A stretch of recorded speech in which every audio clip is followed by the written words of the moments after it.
CCA की और videos देखने के लिए सब्सक्राइब करें और बेल आइकॉन को दबाएं। कट लेकर होंगे, कट की कोई ऐसी इतनी वो नहीं है और ना इतने दिन हुए, हम लोग नहीं मानते। 3 महीने हो गए, कोई दिन नहीं हुए, कोई बात नहीं है। चाहे 6 महीने और हो जाओ। तो जब ये जगह दी गई उसमें तय था यहाँ कट दिया जाएगा और इस कट का 50-60 गांवों को लाभ है। 15 अगस्त है, हमारी सारी यूनियन इसको पर्व के रूप में मना रही। कट के लिए तो हमारा धरना जारी रहेगा जब तक कट नहीं मिलेगा। कट जब तक नहीं मिलेगा हमारा धरना समाप्त नहीं होगा। किसान मुकदमे से नहीं डरता, किसान की मांग जस्टिफाइड है। किसान यहाँ आज जो अपनी 100 दिन से ऊपर खड़ा हुआ है, सरकार कहती है कि हम किसान की आय ड्योढ़ी और दुगनी कर रहे हैं। आप मुझे बताइए कि 100 दिन से किसान जब इस अंडरपास के नीचे पड़ा है, वो खेत में क्या काम करेगा? तो सरकार को तो इस मांग को पहले दिन ही मांग लेना चाहिए था। सभी से मेरा निवेदन है कि इधर आ जाओ, जो भाई इधर ट्रैक्टर के पास में खड़े हुए सभी इधर आ जाओ।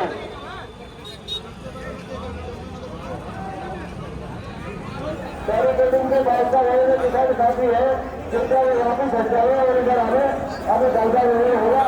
उसके बाद यहाँ से आदेश होगा तभी हम आइए के चलेंगे।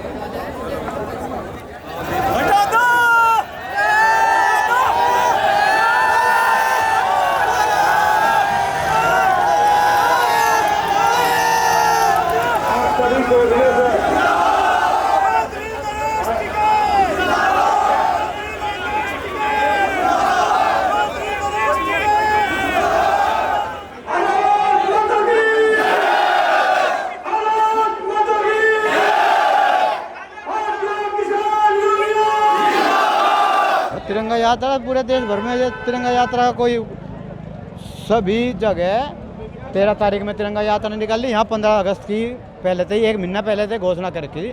टिकट साहब लग रहे और झंडा फहरा गए। यहाँ से ट्रैक्टर यात्रा देहरादून दिल्ली हाईवे पे निकाल लेंगे और वहाँ से वापसी अप डाउन होकर उधर को उतरेंगे। यही अब हमने 1 महीने पहले घोषणा कर रखी है। और कट लेकर होंगे, कट की कोई ऐसी इतनी वो नहीं है और ना इतने दिन हुए, हम लोग नहीं मानते। 3 महीने हो गए, कोई दिन नहीं हुए, कोई बात नहीं है। चाहे 6 महीने और हो जाओ। चौथा महीना चालू हो गया। खरसा चुमसे गर्मी सब यहीं चली गई, पुल के नीचे। तो क्या कहना है शासन प्रशासन? भाई शासन प्रशासन को तो यही कहना, यू कट दुआ हो और कट देना भी चाहिए। यू छपरौली क्षेत्र है, इसमें कट नहीं तो दूसरी उसमें 2-2 कट है एक उसमें।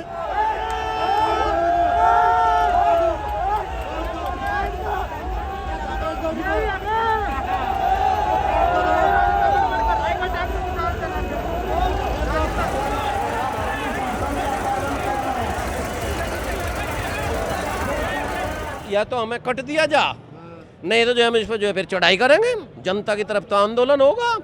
कट हमारा अपना अधिकार है, हमने ज़मीन दे रखी। जो ज़मीन है तय था, जब कोई भी ज़मीन अपनी मालिक अपनी ज़मीन को देता है फार्म के साथ, उसकी उसमें अपनी कंडीशन रहे। ये तो मैं अपने बापू का फोटो लगवाऊँगा, ये इस कॉलोनी का नाम, इस गेट का नाम लेंगे। तो जब ये जगह दी गई उसमें तय था यहाँ कट दिया जाएगा और इस कट का 50-60 गांवों को लाभ है। क्या दिक्कत आ रही, क्या परेशानी? दिक्कत ये आ रही, कभी तो कहे जी हमें सर्विस रोड दें, कभी कहे जी कट जो है उसमें है नहीं मानक में। उस दिन कहाँ गए थे जिस दिन यह बात इन्होंने हाँ भरी थी, उधर भी तो मानक ही था।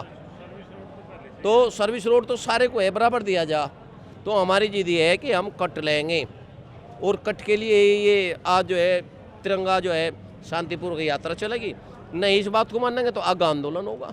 ये यात्रा कहाँ से कहाँ को होते हुए? यहाँ से अब तो ये यात्रा बिज रोड की तरफ चलेगी और जो भी चौधरी साहब आदेश देंगे उनका जो है नियम का पालन होगा। जो भी आदेश करेंगे उसके अनुसार चलेंगे जनता।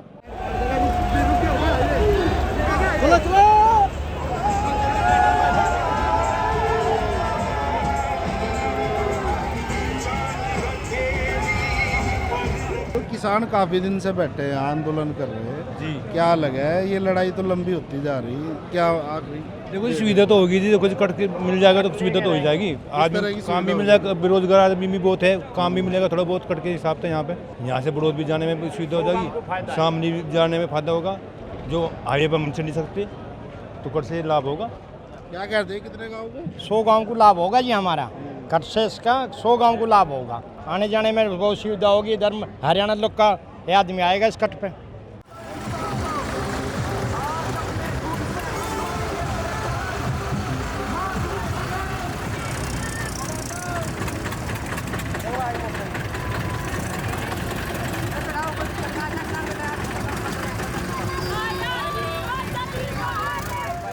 15 अगस्त है, हमारी सारी यूनियन इसको पर्व के रूप में मना रही।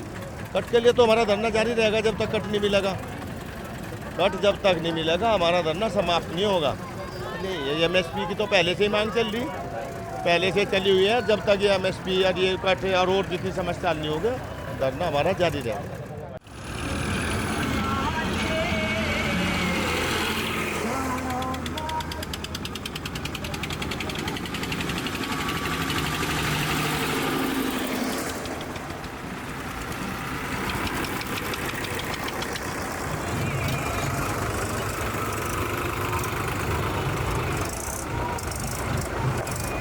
देखिए, कट तो सरकार को देना पड़ेगा और कट की लड़ाई हम 50% से ज़्यादा जीत चुके हैं। मेरे पास ऐसे सबूत हैं जो NHAI को कट देना पड़ेगा। और कट इसलिए भी ज़रूरी है कि अगर ग्रामीण अर्थव्यवस्था को बल देना है तो कट देना पड़ेगा। दूसरी बात है कि सरकार, भारत सरकार खुद कहती है कि ये कोई दिल्ली देहरादून एक्सप्रेस वे नहीं है, ये एक आर्थिक गलियारा है जो जनपद बागपत, जनपद शामली, जनपद मुजफ्फरनगर, जनपद सहारनपुर को जोड़ के एक आर्थिक गलियारा बनेगा। एग्रीकल्चर रिफॉर्म में अगर आपको ग्रामीण अर्थव्यवस्था को मजबूत करना है, चौधरी चरण सिंह जी के सपने को मजबूत करना है, उन्होंने भी कहा है कि खेत खलिहान तो कट देना पड़ेगा। वो कहते थे कि देश के विकास का रास्ता गाँव की पंगडंडी से जाता है, अब वो थोड़ा सा रिफॉर्म हो गया। देश के विकास का रास्ता आज भी गाँव से जाता है, एक बात। दूसरी बात, आपने देखा होगा कि कोरोना काल में जब सारी अर्थव्यवस्था चौपट हो गई थी, इस सरकार की GDP को किसानों ने ही बचाया था। किसानों से संबंधित चीनी मिलें, 120 चीनी मिलें उत्तर प्रदेश की संचालित रहीं। किसान अपने खेत में काम करता था, इनके लिए अनाज पैदा करता था, और उस GDP को 2 साल अगर किसी ने थामा सरकार की तो वो एग्रीकल्चर क्षेत्र है। इसलिए एग्रीकल्चर रिफॉर्म के लिए ये कट जरूरी। मैं तो कह रहा हूँ यही कट नहीं, अगर ये पूरा आर्थिक गलियारा है तो दिल्ली से लेकर सहारनपुर तक जितने भी संपर्क मार्ग हैं ग्रामीणों के, उन सब पे इनको कट बनाना चाहिए। ये एक पॉलिसी सरकार को तय करनी चाहिए, ये मेरी मांग है। किसान मुकदमे से नहीं डरता, किसान की मांग जस्टिफाइड है। किसान यहाँ आज जो अपनी 100 दिन से ऊपर खड़ा हुआ है, सरकार कहती है कि हम किसान की आय ड्योढ़ी और दुगनी कर रहे हैं। आप मुझे बताइए कि 100 दिन से किसान जब इस अंडरपास के नीचे पड़ा है, वो खेत में क्या काम करेगा? तो सरकार को तो इस मांग को पहले दिन ही मांग लेना चाहिए था।